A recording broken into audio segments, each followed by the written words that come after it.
Good morning. Welcome to another installment of our virtual seminar Grove.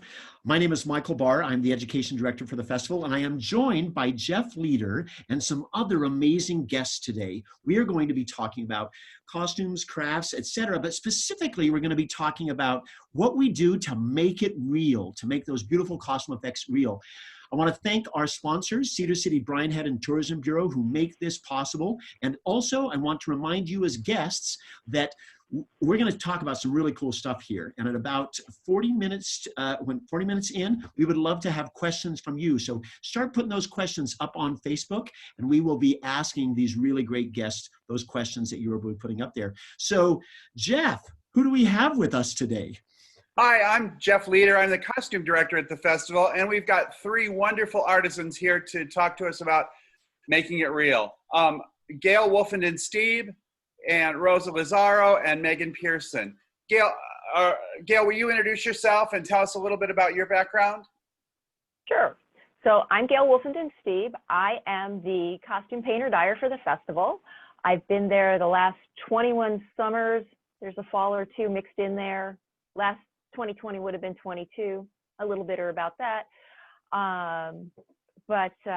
So that's what I've been doing for my summers for all this time. Otherwise, until March, I was a draper with Child's Play in Arizona, which is where I am right now, and I also do freelance design. Currently, I am now teaching for the first time in my career at Arizona State University, and I will be teaching in the spring also at Phoenix College in the community college system here in town. And I keep coming back because it's a lot of fun. I have a lot of friends at the festival. I get to do so much new and creative things that I don't necessarily get to do during the regular year. And it's just great to feed off of everybody and learn from all the different departments. That's why I keep going back. Great. Rosa, welcome to the seminar. Thank you. Hi, I'm Rosa Lazaro, and I am a professor at Texas A&M Corpus Christi down in Corpus Christi, Texas, and I am the costume crafts supervisor during the summers at Utah Shakespeare Festival. I've been with the festival from 1996, and I didn't actually start in costumes. I've kind of floated around the festival for a few years, but it's probably been about 15 years that I've actually been in costumes and costume crafts in particular. I love doing costume crafts, and I love coming to the Utah Shakespeare Festival because it's such an environment that I can be creative, and also because I love the people there, and it's kind of almost like family. It's almost like coming home every summer. So I really enjoy coming back, and I really enjoy the people I work with, and I absolutely love the projects we do and the type of shows we do because they just open up for a lot of creativity. And I'll hopefully show you some pictures of some of that creativity later on. Costume crafts is a crazy world, and if you don't understand it, I hope you will a little bit more by the end of this. Thanks. Hey, thank you. And Meghan Pearson. Meghan's a draper at the festival, and she can tell you a little bit about herself. Yeah, so last summer, 2019 was my fourth season, draper and working as firsthand. Currently, I live in Boston and teach there. I'm a professor at Tufts University in costume technology. That's what I do in my real life, I'm gonna say. Yeah, the reasons I love coming to the festival every summer, like they have said, I have friends there. And we also just work on a different scale than I work in my normal life at a university. We're producing many, many shows and working with many designers and working with many professionals from across the country. As you can tell, we're in all different areas as well. So I just love going back every year and getting that opportunity. Great, thanks. Mm-hmm. Well, I thought that it'd be good to start with the draper, Meghan, and talk about how we make things real. We have the sketches, which some of you have seen online with the last seminar. We talked about costume design with Bill Black and Lauren Rorick. But how do we go from those beautiful sketches and those great ideas to getting something real on stage? Absolutely. So usually Jeff will contact us and be like, you're going to work on this show specifically at the festival. And we get in contact with the designer. Last summer, I worked on Book of Will, so I'll kind of use that as an example. David Mickelson was the designer, and we just sat down with his sketches and kind of his paperwork, his vision, his thoughts, and just talked through the show and said like, okay, well, this is, I'm going to pull from stock, or we're going to build this, this, and this. And we have a conversation from there, kind of like, okay, is this a quick change? Is this, you know, thinking of all the logistics that have to go into that process, so that me as the draper who has to kind of pull everything together and start the pattern making and understanding, getting the actor's measurements in with his vision and making sure everything is coherent, the collaboration is there. We start that process. Particularly for Book of Will, they did a lot of their changes on stage, so making those quick and easy and actor driven. So we had to think about that, unlike some of the quick changes that happen backstage, that everything then transferred to a different ideal or a model. So that's kind of like the jumping off point in that sort of world of getting that information across. Because if we were just in separate worlds, you know, here's the designer, show me pictures, you know, the vision might not go onto stage, and getting those thoughts from David in particular, or from the designer, whoever it is. And the designer is in residence pretty much the whole time that we're working on it. So it's a moment by moment collaboration. It's not just they drop in, show you the stuff, have the conversation, then leave. They're there every day, working side by side in a collaborative way with the draper and the rest of the teams.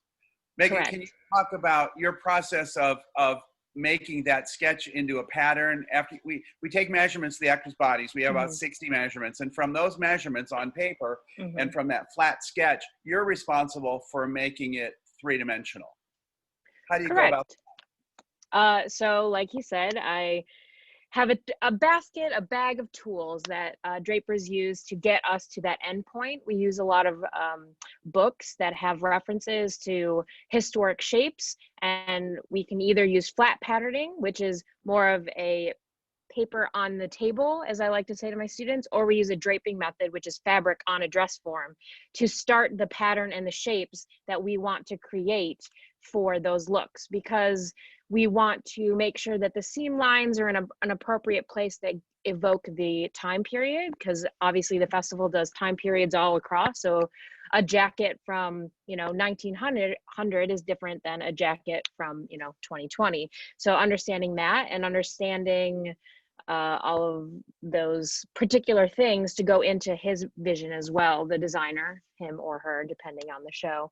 But using those tools and then getting it onto paper and creating the pattern pieces to then hand off to the rest of my team or the draper's team in that way. There's a lot of math involved, you know, it's fun. And, you know, also part of that making of the pattern is understanding the fabrics. So after the discussion with the designer, we talk about their fabric choices, because sometimes you make a pattern and you think it's going to be some soft, delicate fabric, but in, you know, actuality, it might be something very stiff and bulky. So your ideas and thoughts and patterns might change just a little bit depending on that as well. And you don't cut into the real fabric right off the bat. Correct. So after we get that first pattern, we've draped or flat patterned something to create it, we go on to a muslin fabric most of the time, different weights, so that we create a mock-up that we can alter and have our first fitting with the designer and make sure that the silhouette is correct and fits the actor's body. Even though we take 60 measurements, there's always room. You know, people are squishy, people have, you know, slightly different shoulders. Sometimes their arms are different lengths. So you see that kind of in that first fitting and making sure everything kind of fits in place in there via the sketch and everything. Then you can talk about details like the scale of this pattern, or the collar is too tall, or whatever. So you're not using your $80 or $800 a yard fabric in your mock-ups. We don't spend $800 a yard on fabric. We don't. The 80 was probably more accurate. Yeah, and sometimes it's $12 a yard. Yes. But we still don't want to cut it and waste it, because we might not have an unlimited supply, regardless. Correct. Yes. So the mock-up is the part where everything is checked and proofed and adjusted. Usually the drapers are so good that the fit is perfect, because they're so careful and so accurate. But the designer has the chance in the fitting room with the actor there in the muslin mock-up, or toile as it's called in French couture, to make any adjustments as far as scale and proportion and height. We can adjust the hems and make sure that they're long enough or short enough. The sleeve lengths are right, as you said. And then those patterns are corrected based on that mock-up, and then the real fabric is cut. Correct. How many fittings generally do you have on a custom-made garment? We aim for 2, so 2 to 3 depending. So we have the mock-up fitting that we want to correct everything. And then we have the first fitting in the actual garment fabric after it's been cut and made. I get to about 95% with that to make sure that everything's good. And if everything is good, we don't call them back in, but sometimes you have to tweak a little bit because the fabric's a little bit bulkier, like I said, or whatever. And then it will be a third fitting for those custom made. That's kind of what I vision. Hopefully it's not more than that. Then we have some real issues, but 2 to 3 depending. And during this whole process, the actors are in rehearsal for 2 or 3 shows, so their time is valuable. We want to be accurate and careful so that we utilize the time that we have them available in the fitting room as effectively as possible. Right. Correct. But sometimes it does take 3. Sometimes it's taken 4 to get everything like perfect and just right. Yeah. Especially at the festival, like these clothes are going to be seen by thousands of people and also last for a long time, so we want to make sure it gets right. So if it does need 4 fittings, like we will take the time, but in my mind, and we hope to streamline the process that it doesn't take 4, but if it does, it does.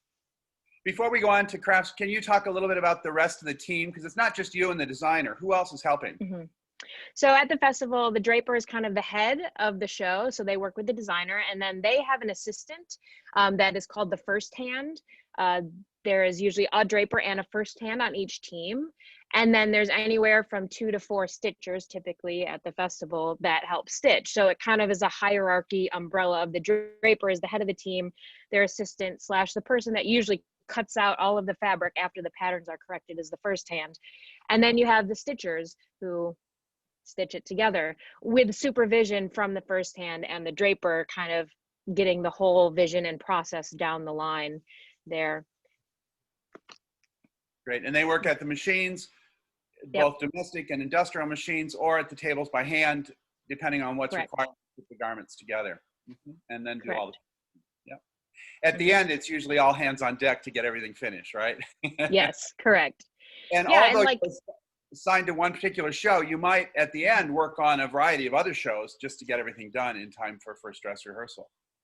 Correct. Absolutely. And that happens a lot, especially at the festival, because there's huge shows and then sometimes there are smaller shows. Even though we still take the same dedication and time for each thing, there's just more in one show or the other. So sometimes a whole team can abandon ship basically and be like, our show's done, let's go help this other show, which is really great for that show because sometimes they're like, help us. So I like people might be surprised to know how many people are working in the costume shop. There's nearly 60 people in the costume shop at peak, and they come from all over the country to work at the festival. Many come back season after season, like the 3 of you and many, many others.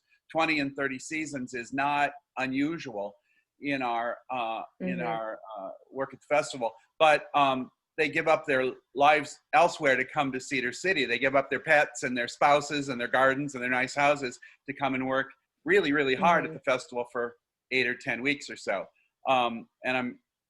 It's because of that team and that collaboration and that skill that they bring that the costumes look so beautiful each season. Now, it's not just about making beautiful dresses. Sometimes we have to make things look old and ugly too. The age range and the skill level varies. Some people are in undergraduate school, some are in graduate school, some have had long careers in regional theater or in professional theater on Broadway and come to the festival. I'd say they range in age from 18 to somewhere in the early 70s and everywhere in between. And it's great that they can bring that kind of expertise to the festival to make everything real. Great. Now, the clothes, the suits, the vests, the pants, the dresses are all really nice, but they wouldn't look like the character unless we had other elements. They need shoes, they need jewelry, they need armor, they need hats, they need belts, all sorts of things. Rosa Lazaro is the supervisor of the crafts department. I think there's between 9 and 12 people in the crafts department each season. Rosa, can you talk a little bit about what your sub-department does as far as costume crafts? Yes, absolutely. So I'm the custom craft supervisor, and I actually started at the Utah Shakespearean Festival in a completely different field. I was in carpentry and props making, and so would you like me to share my PowerPoint now, Jeff? Yeah, and go ahead. start into it? Sure. Excellent. Yeah. Thank you.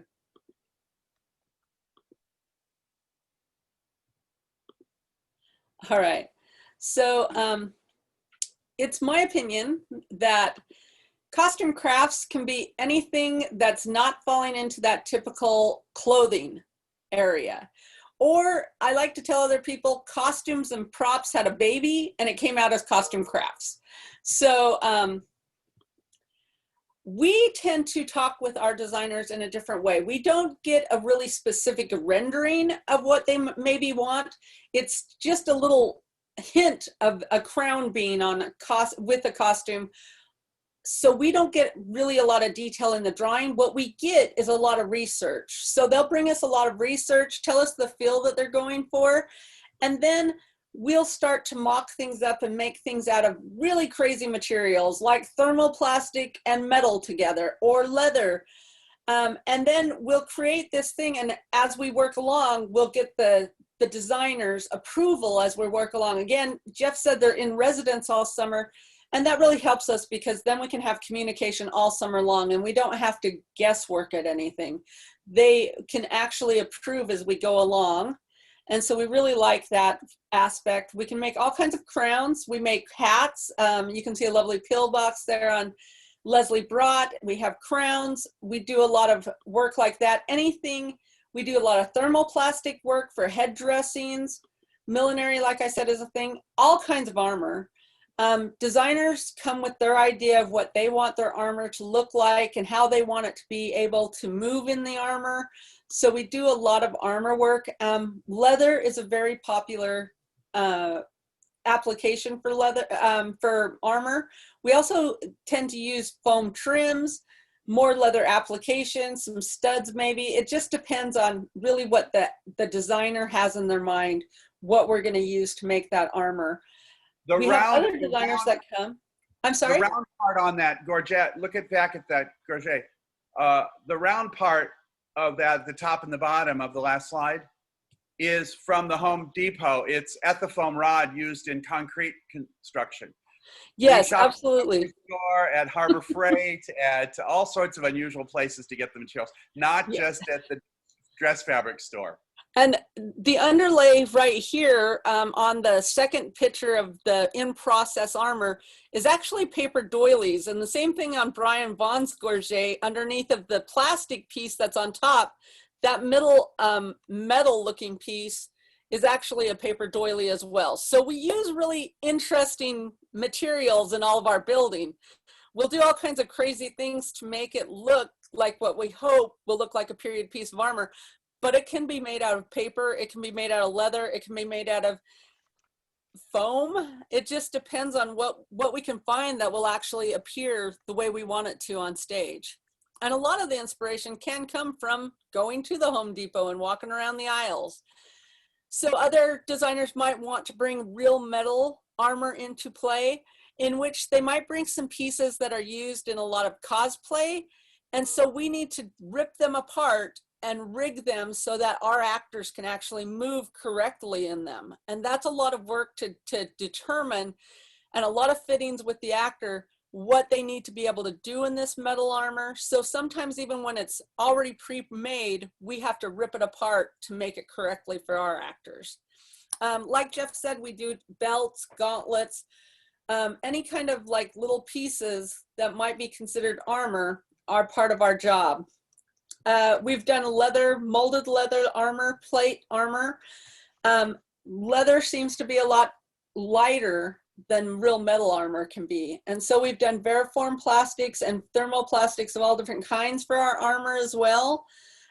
Painting techniques are a must for any crafts artisan. We have to paint it to look like not only metal, but distressed metal and metal that's been batiqued over the years and set in someone's metal storage. We've done belt armor where we use belting leather that is huge hides that we cut down to the right shapes in order to make it seem stiff enough that it would be considered armor. And again, we get a drawing and we kind of have to interpret that. For this armor here, I mocked it all up out of poster board, because poster board rather than muslin will actually act the way this belting leather will act, much better than a piece of muslin. So for us, we're mocking out of all different kinds of materials that will act like these stiffer materials on stage as well. And then we have the finished product on stage. Thermoplastics is a big material we work with. If it's mask work, that again falls under costume crafts, because it's not a piece of real clothing that you might wear. It's more of a piece that's a unique material. These were large scale masks. You can see how big they are compared to the human body. They were made out of EVA foams. We had thermoplastic inside so that they had a structure underneath, but a structure they could see through. And a lot of painting techniques went into that as well. You really have to be just in this mindset of thinking outside the regular box. That to me is really exciting. Like I said, I was a carpenter. I was a big time welder for the festival for a few years. So when I came into costume crafts, I was able to do a lot of metal work for them, a lot of welding, and build these structures out of materials that we knew would last for the full run. Utah Shakespeare Festival does long runs of shows, and everything has to last. I loved talking with Jeff Leder when I first got there, because his theory was the first show and the last show have to match. Everybody has paid for a ticket, and everybody should get that same crisp, clean fill that we started off with. So I like to try to build things to last, and I like to make it so the maintenance isn't heavy throughout the season. So this is taking metal work and leather work and putting it together to form little ivy wings for the character, or sometimes it's a puppeted wing that we have to try to figure out the mechanics of how they can control the piece and yet still have it look organic, or however the designer really wants it to feel on stage. This designer with the skeletal looking spider arm puppet wings, they worked off of a lot of Leonardo da Vinci sketchings, and so we really wanted to keep that same petite feel to it as well. Sometimes you get projects you don't even know how to wrap your head around. This is one of those projects. I remember Jeff Lear coming to me, and I was really dumbfounded. I was like, okay, I've done a lot of things, but this is kind of crazy that one actor in the center will run 3 puppets at once. And he was like, why don't you go to the hardware store, walk around, see what you feel? And that was the best inspiration he could offer me, because I really did go to the hardware store and spend a few hours walking around, finding the right kind of pulley system that I was going to have to invent for this. It was really interesting. I remember walking down a sidewalk. I think Jeff was with me. We were discussing if we use Luan wood for these thin pieces that have to last, it's going to be heavy, it's going to be brittle. And we saw these little signs outside of people's homes. I think it was for my kids on the football team. And we went, what is this material? It looks like cardboard, but it's plastic. And we discovered corrugated plastic for the first time. That was a huge game changer for this one project.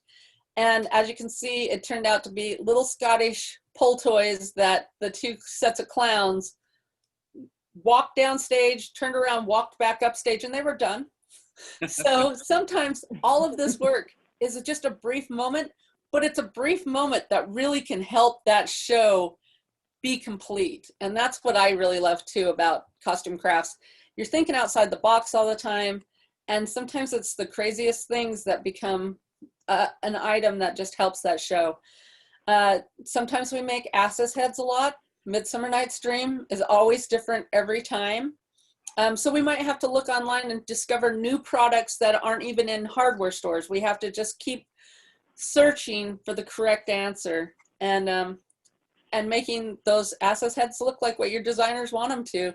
She really wanted it to look like a lot of scroll iron work. And so, other times, this is where props and costumes have a baby. And the baby is a parrot. So me and this bitter parrot got together. We were fighting at first, but by the end of the summer, we were best friends. we decided that the parrot would be worn on the shoulder and taken off of the shoulder of the pirate. And in fact, that's how it became a costume craft item. Was Props was in charge of the parrot. They tamed the parrot, and then they said, oh, but you know what? Since the parrot is actually worn, the parrot is now your responsibility. I've never been responsible for a parrot in my life. But like I said, by the end of the summer, we were great friends. It takes a lot of mocking up. It takes a lot of sending everybody. We had to send Props the photos. We had to send the designer the photos. We had to send the actor the photos. Get it in place, bring them in, try it on, make sure the actor's comfortable, make sure Props likes, is the parrot leaning too much? Does the parrot seem to be wanting to fall off the shoulder? It takes a lot of community work, or it's like, we like to call it collaboration, to come up with some really great pieces for a show. I think the parrot stole the scenes that the parrot was in, so I'm really proud of the parrot. He was a good friend by the end. Sometimes your designer comes to you and goes, I really don't know what this is going to be, but here's some images. And now I want your leather artisan, this was done by my leather artisan one summer, to come up with a period cavalier beekeeper outfit. So this beekeeper's helmet was a lot of helping the designer and helping to understand what we're trying to communicate through. We had to make it so it wasn't so bizarre that the audience wasn't sure what was going on. But I think together with the research and the design ideas of the actual designer, we could come together and make it. We even formed a little baby crown to go on top of the beekeeper's helmet. But that again is some of those things that aren't on our regular list. Beekeeper helmet mask thing is not on our list when we start out our day. Shoes and giant shoe bows, those are definitely on the crafts list. Boots, belts, gauntlets, baldricks, beautiful leather hats with big curled feathers, those are all on costume crafts list every day. But that beekeeper helmet, that was something out of left field. And it turned out to be one of the pieces, again, that still the scenes every time. We also team with Gail a lot, and I hope this leads Gail into her discussion. We love to discover new ways to distress costumes, and sometimes people get murdered on stage, and we have to make it sellable. So that's kind of the end of my spew about costume crafts and what it is we do. We do anything crazy, honestly. If people wear it and it's crazy, we're going to be there for you. Thank you. Hey, thanks, Rosa. Thank you very much. Don't forget, people who are watching, to ask questions. If you have any questions, you can type them in at any time, and we'll answer them either as we go along or at the end, but don't be shy. I'm sure you've got some questions, and I know there are people out there watching. Hey, Gail, can you talk about dyeing and painting? There's a whole range of things that Gail does to make the costumes look even more real, and she's going to talk about that now. Okay. So for what I do, I have to coordinate with everybody in all the different costume crafts, drapers, designers, in order to do what I do. The beginning of the season, I also meet with every designer, and we'll go over their dye list, basically. Because sometimes I dye flat fabric before it goes to Meghan and the other drapers. Sometimes I dye things after they're finished or to a point of finished. Other times it's when they're completely done. It just depends if it's a garment dye or a flat fabric dye and where it needs to fit into the process. So a lot of what I do is, since I'm doing it for everybody, so every show that's in the shop comes to me, I'm it. I have to coordinate additionally to see when drapers need things, when drapers think they'll have things done, so I can do what I need to do on it. So there's a whole lot of planning before I even get into the processes. And when I'm talking about dyeing flat fabric, I can do anything from taking a piece of white fabric and making it just the tiniest bit of cream, to taking a fabric and dyeing it blood red, deep blue. And I'm coordinating all of this with the designers. We go in, and when I go into my meeting, I have a book of color swatches. I have a Pantone, and I make them pick. Tell me what you want, because I have to then take what they give me and match it. I have to take whatever the fabric they give me, figure out what dye process will work on the fabric, because there's so many different dye processes out there, and do all the steps. Develop processes in some cases, because we have fabric that has to do, for example, Faustus, years gone by. We had some very happy demons at the first photo shoot, because we had done a process with non-paintable silicone caulk that you put out on this nylon lycra. So it would, when it was released, you'd stretch the lycra, put this on, it would pucker up. So you had little pustules. It's really lovely stuff. And I had to dye the fabric. Did a first dye job of the fabric, saw it on stage for photos. They were happy demons. Had to go back in, re-dye again as garments on some and as fabric on others, to get it to where we needed it to be on stage. So when we saw it under light, it looked right. A lot of what I do is take brand new items and make them not look brand new. And doing that, it's a case of sometimes they'll buy a brand new suit, for example, and I need to just make it look like they've worn it a little while. So I'll go in with the airbrush and do some fine detailing on places that you would normally see wear on a garment. And this is fine stuff. It's stuff that if it's in a photo, I usually, before photo call, if it's a photo call item, I won't take it as intense. When I take it, I get it back after photo call, I'll go back in and work it for the stage. You have to consider, with what I do, you really have to consider throw. My job is to make the details, a lot of times, that the drapers get into the costumes actually read across the room on the moving horse as it's going across the stage in its 30 seconds of glory. We want to be able to see what the work was. I go in a lot of times using airbrush paint, dry brush technique, and different techniques just to make things pop, make them visible. I create low lights and I create highlights sometimes in order to make things be seen. Let's see. Rosa was showing in a bunch of her slides, we saw chainmail. We don't make them wear real chainmail. Actors get cranky in real chainmail. We don't, and getting it on and off is hard. We use a rayon cord that Jeff will buy for me in skeins. I then take the cord, I dye it black. It goes off to the people who knit. They knit these lovely pieces that are flat. They haven't been joined together yet. They come back to me and I will apply a metallic foil. I apply glue and then I heat set a metallic foil on top of it to give us that shiny looking chainmail that's functional for our actors running around stage. And it actually wears really well. You saw also what I fondly call soldier cozies, those little tabards that they wear so you know whose team they're on. Those, a lot of times, we've got some that have been around as long as I've been around, and we occasionally have to make new ones. So I have to take a brand new soldier cozy frequently and blend it in with the older soldier cozies that have been around for years, that are still dirty because I'm applying my paint, I'm heat setting it for permanence, so that, like Rosa was saying, we want it to be, when you come at the beginning of the season, if you come back at the end of the season, you're still seeing the same costume on stage. A lot of what I do is about permanence. I do screen printing. So if you've got a really beautiful dress that you see on stage, sometimes we actually will print the fabric on the soldier cozies again. Those little coats of arms, that's all been screen printed on.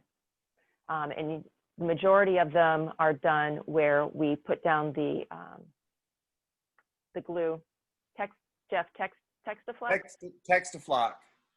Textaflock. Put that down, and then I'll foil over the top. Other times, I literally will pull metallic paint through and do metallic paint on the screen. Let's see. A lot of times, aging for me isn't necessarily beating it up and making it look like it came out of Dungeons. Sometimes it's just, like I said, the brand new. The most recent one we did that with. I know I did a lot of it for Stones in His Pockets.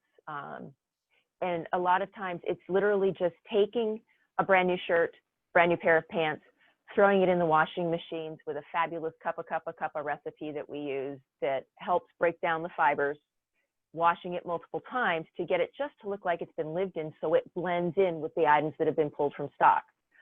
Other times, you're living in a dungeon. That's when I'm pulling out the cheese grater, the sandpaper, the scissors. Doing things at my house, I've used my dog and played tug of war. Anything that I can do to break down the fibers in the fabrics and then make it look raggy and just sad. And then I'll go back in with my paint, either putting it on direct application with brushes by hand or using the airbrush. Nothing is sacred. Spattering.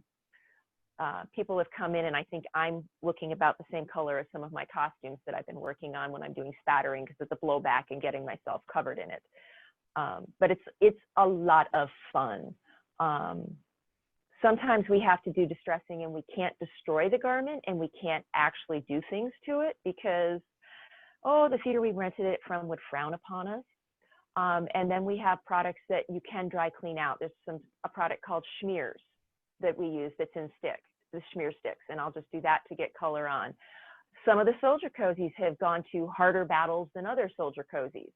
And in order to keep reusing, came up with a way a few years back where I dyed tulle to match the blue and the red, and then made dimensional mud out of sawdust and paint and slapped that on there. So I have all these mud clods that we then sort of delicately cut out, and they stitched to the soldier cozy so that the mud is removable. We can go back and use it again. We've got some doublets from, I think it was Cyrano way back in the day that still have the dimensional mud that I put on them. Is that like 15 years ago? At least it holds up to dry cleaning and laundry because it's latex and silicone and sawdust and paint pigment. Mm-hmm.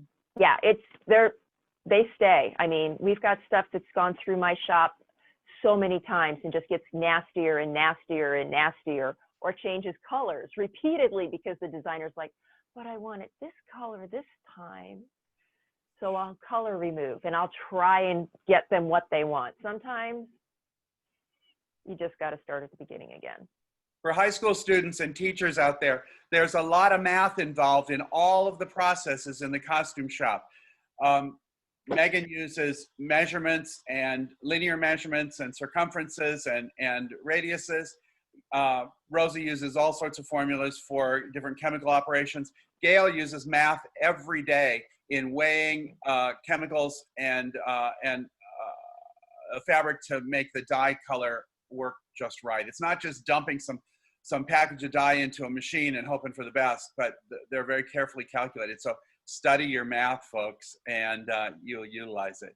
There are a couple questions that came up that are along the lines of what you're talking. So somebody asked how a designer, a school teacher with a limited budget might distress a costume. And Gail, you mentioned that this product called Schmear, which is I think a beeswax and pigment-based material that dry cleans out. It won't last for the whole run if you've got to dry clean things in between, but for a week or two it works. It comes to us from the movie business where they have to distress things on set, and it's like in a tube that you just rub on. There's several different colors, grass stain and different colors of dirt and mud. But in the case of Kate's wedding dress, we do Taming the Shrew every so often, and they ask, would you make 2 dresses? Absolutely yes, because she has to change clothes really fast, and you can't just make the bright dress distressed during those few minutes that she's off stage, but 2 dresses are required. And then it goes to Gail for a pretty serious level of distressing, as described by the script. Right, and I've made stitchers cry because they've seen what I've done to their beautiful dress when I've gone and ripped it completely apart, especially in that case, because she's falling off the horse, she's covered in mud, the dress is destroyed. Well, I think they call the process of making a brand new costume look old distressing because it's kind of distressing to the people who made it to look at it afterwards. But it's all about storytelling. Like I said a minute ago, it's not about just making beautiful clothes. It's about helping create tools for the actors to tell the story. And if we're not helping tell the story, then the costume might not be effective. Susan asked, do you have fun stories about dealing with stage blood? Did you use changeable sleeves last year for Lady Beth's white dress? No, we made 2 dresses for that. And there were 2 separate dresses. One, they were exactly the same pattern. One was distressed with blood, a Perma Blood material, and then the other one was pure white. Gail, do you want to talk about the Perma Blood stuff? Oh, the Perma Blood is fun. The nice thing about what I do is that my stuff doesn't come off on other actors, to other costumes or anything. It's neutral. It's there for the run. So if somebody happens to brush up against anybody, it's not transferring. Jeff, you found the product for me way back a couple of years ago. It's from the haunted house business of all places. Yeah. But you just paint it on and it's got a beautiful gloss finish. So it looks nice and fresh and lovely. The other thing to remember about when you're doing your paint blood and making it permanent is you've got to know how long ago the wound happened, how the wound happened, and what's been happening in between, because there's so many different degrees of colors that apply to blood. Is it dried? Has it had time to seep? How it works? There's a fascinating, I can go on for an entire, and I have an entire class, and I've taught a master class just in blood. Perma Blood is what we showed in that last Julius Caesar slide. I mean, it really does look glossy the whole time. That was when we set it up, and then when it dried, it was just, it's beautiful. The first version of Perma Blood that they developed was not washable. You remember that? It was, it looked great, but if you had to maintain the costume and wash it, it faded to pink, and you had to reapply it. The new version that they came out with, I think last year or year before, is permanent and can be washed in cold water and looks exactly the same, which is really a great improvement. I begged them to work on that, and they said, oh, no, we don't. And eventually they came out with it. I think I wasn't the only one requesting that it be really Perma Blood. Yeah. But we also use live blood. We call it live blood. It's not real blood, but it's a material called real blood, REEL blood. We like the color of that stuff best. It's non-toxic, and it's developed for the movie industry, and we buy it by the gallon, and it can apply to skin, in the mouth. It can go in the eyes without being dangerous, and it washes out of many fabrics. We test the fabrics carefully with the blood before we make the costume and make sure that it's not going to stain. We can't use silk and live blood on stage because silk has a real affinity for taking dye, and it won't always wash out.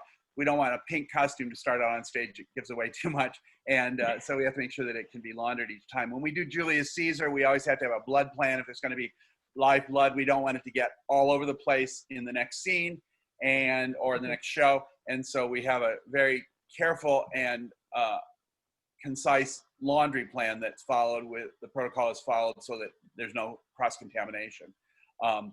And sometimes, in some cases, we've made backups. So we have a bloody costume and then sometimes a second version to introduce into the show partway through the season. Or in a couple cases, a third version as things wore out, so that we don't have it look shabby partway through. Another question is, and you answered a little bit, and all of you can chime in. How does the space the show is being performed in change how you think about creating costume pieces, or does it? The Ames Theater seats 200 people. The Engelstad seats 800. So there is a bit of a difference in what reads and what's visible. Yeah. I think a good example of that were the crowns from Henry. When we built them, we originally built them for the outdoor space. And so some of those details weren't quite popped as well as when we moved inside to that much smaller, more intimate space. The audience was so close that all the details counted. Any kind of wiring that we had let go outside had to be corrected when we moved inside. Once your audience is right there, right up against your face, it's a completely different show. I don't know how the others feel, but I definitely feel stress and a lot more attention to detail when we move into those intimate spaces. Same. Especially like when we're in the Ames, especially when people are right on top of the garments, like everything has to be almost perfect, like movie quality. Whereas like in, the larger spaces, a little bit more is forgiven. We still want that preciseness, but a little bit more has some wiggle room to it. Right. And the designers also approach the shows differently for each space. The detail and the attention to detail in the small theater makes a big difference, but in a bigger theater, you have to paint with a bigger brush. You know, the trim is larger, the scale and proportion has to be viewed from a distance rather than this close up. And so we're always encouraging, you have to consider the space. Right, because I go much heavier on the outdoor stage than I ever do on the indoor. It's a much finer, it's more like something I would gear it for film, print media versus the moving horse galloping across the stage that you do on the outside stage. Hey, what happens, Tanya asked, what happens if you're well into construction on a garment and it's just not working? What if the designer or director changes their mind about what it should be? And also along that line, talk about collaboration with the performer. It's not just like we make them wear whatever we come up with, but we work closely with the actor in the fitting and find out how they're utilizing these tools that we're making for them in the telling of the story. Meghan, maybe you can talk about that. Yeah, a lot of the things that come to mind the most for me about things that aren't working is actors are really conscious about arm size, like really about arm motion or collars. So a lot of times in renderings, if there's a higher collar, it's going to get altered. There's this or that or whatever. That's just actor collaboration, like what they feel comfortable. Like, are my pants too tight? I have to do all of this. So having that dialogue of, you know, in the rendering, that actor is just standing there. In reality, they're actually harder on clothing than a normal person because they're doing the same thing rigorously 8 shows a week over and over again. So you have to understand that balance. As far as totally scrapping a costume or remaking or restarting, I've had that happen. I don't think any of the shows I worked on at Shakespeare, but in my life, like we'll get to first dress or something and the director just hates an outfit, so they're gonna go pull something and that thing's cut. You're like, okay, well, you know, it's show business. It's not, you know, it's the part of the deal, and you know, they're not precious to me. Like, we make pretty things and we do great things, but in the end, like, we want to fulfill the designer and the director and the vision as the show as a whole. So there's kind of that bit in there as well. Yeah, I think my third year at Utah Shakes, we were halfway into the build season and I had been hand sculpting and molding all of this leather armor. And again, collaboration and communication have got to be there from the get-go. They got into photo call and then the next morning it was all cut. The choreographer, the fight choreographer, really felt that it was too encumbering on the actor to work with that plate armor that we were building, and it all got cut the next day. I think one of the things I was thanked for was not being emotional during that whole thing, because it was all of my summer's work and it just got scrapped halfway into the build. And I was like, well, I've learned a very important lesson about letting go, because there's nothing you can say to change everybody's mind. It's got to be the best thing for the show, not the best thing for the artisan. As much as I loved it and I was heartbroken by it, at the same time, it's about the collaboration of the whole show and not just the one element. And I think that's a very important thing to take. Audience members who watch carefully might see the souvenir program, and if they're look very carefully at a production of Romeo and Juliet, they'll see Juliet in a dress that never made it on stage. It was a yellow dress, and it was golden yellow, but it was just the wrong dress for Juliet. And after first dress rehearsal, before the second dress rehearsal, which was 3 nights later, we remade a whole new dress in kind of a creamy, buttery yellow that was much more appropriate. It was a mistake. It was just a discovery and a mistake along the way that nobody could anticipate until we saw everything all together. And nobody is blamed for it. It's just part of the process. It's not done until opening night. And we continue to refine, reshape, and adjust all the way through the process. Gail has been asked to change the color of things at the last minute a number of times. Oh yeah, because you see it under light and it looked great in the shop and it was wonderful. And on stage, it's like, oh my goodness, there's a white shirt walking across the stage, which is not what you want. You want a character walking across the stage, not this glowing white shirt or this bright red robe. So that happens a lot. And that yellow dress is in my portfolio, by the way. It Yeah, did get it's a used. beautiful dress. Yeah. Raquel asks, Rosa, what material did you use for the iron scroll work on the ass's head in the slide from Midsummer Night's Dream? Oh, wow. So the outer bigger rod is actually some stuff that we found in the UK, and we ordered it over here. It was a thermoplastic rod that had fiberglass running through the middle of it. So it was really kind of nice for the structure. And I wanted to use some thinner rod like that, but it kind of had a problem with snapping the fiberglass inside while I worked with it. So Jeff was like, you got to find a solution. So I went to the hardware store, and guess what I found? Insulated wire. And it held the shape. It didn't break. It was nice and smooth curves.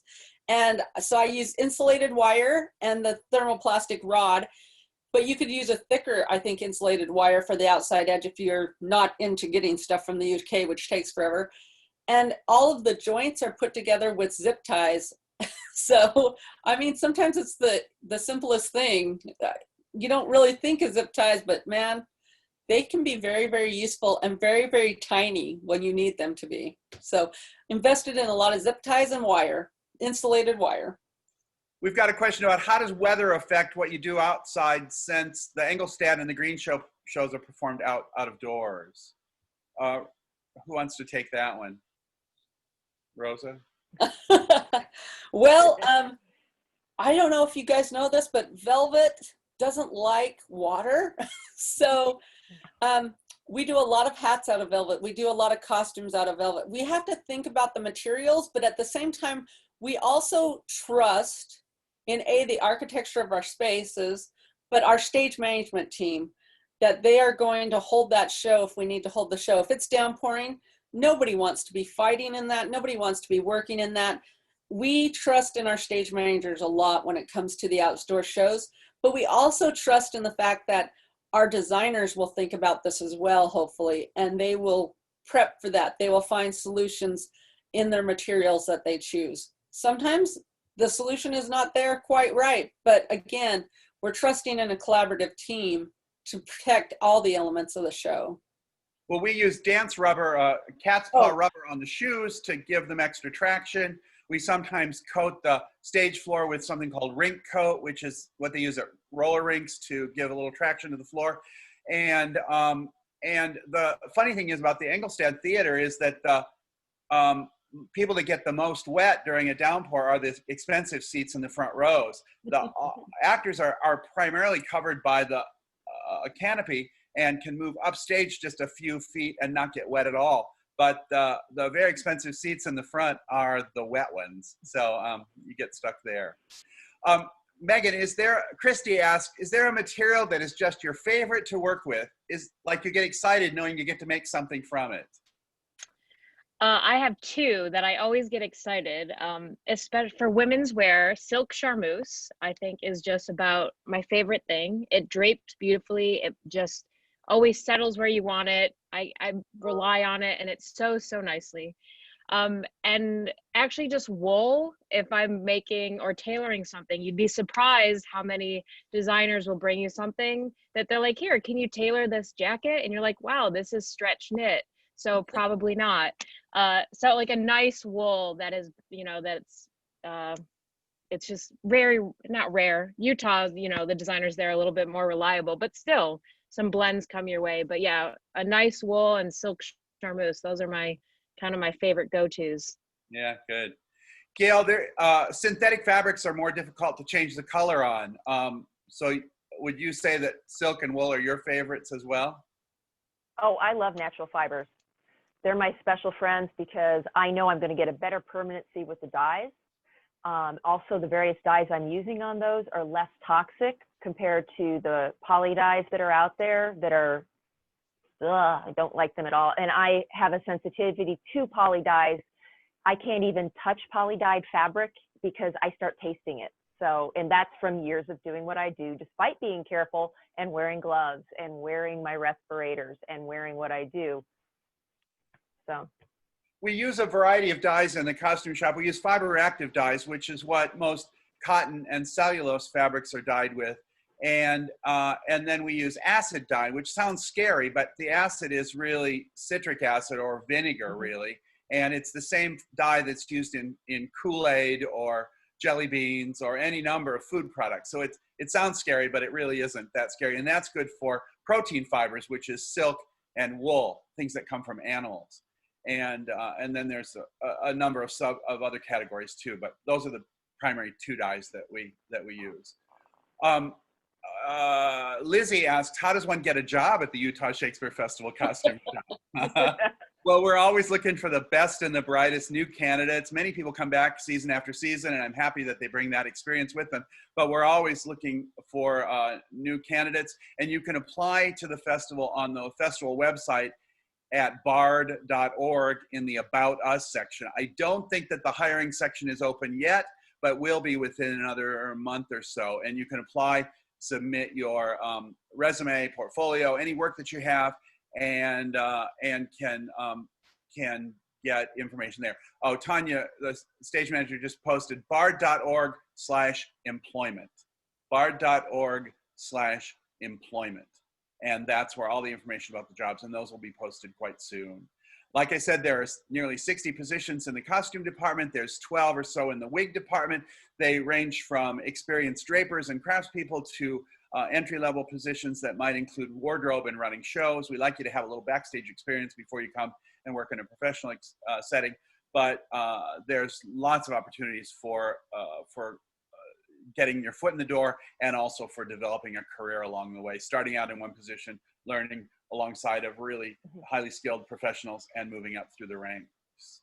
The shop, you'll find, is a very democratic and highly collaborative space. There is a hierarchy in the job categories, like Meghan mentioned, but the social hierarchy is pretty non-existent, and we mix and mingle quite comfortably with each other. Lori Hartenhoff has been my assistant costume director for 30 some years, and she orders all the footwear and the tights and coordinates fittings, but she also handles social events for the festival, including a pretty massive cupcake festival that we have every summer. Invite everybody. So we have a good time. We work really, really, really hard, but we have a very good time doing it. And I think that the other reason that people like coming back season after season is because we get to produce exceptional products and put them on stage for loving and adoring patrons to view.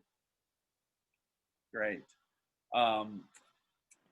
That's the last of the questions that I have here. Does anybody have any closing comments to make? No. Well, thank you all three for participating in this. Gail from Phoenix, and Meghan from Boston, and Rosa from Corpus Christi. I'm looking forward to the 2021 season. We've got a great lineup planned, and we're optimistic about presenting it on 3 stages.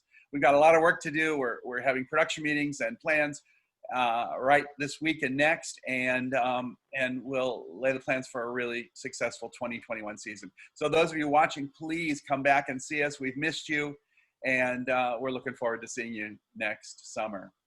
That's fantastic. There's Michael. Fantastic. And again, I think this one, I know there's going to be really, really great teachers that are going to be watching this because of all the things that they've learned for this. So thank you so much for being so open and for sharing all of that great magic. I do want to tell you about next week, next Thursday, the same time, we're going to be joined by some really special people. This is Larry Weitzel and Tully, who helped create the great actor training program that we have here at the festival. In fact, Jeff will tell you, they've been here, they were here for 30 years.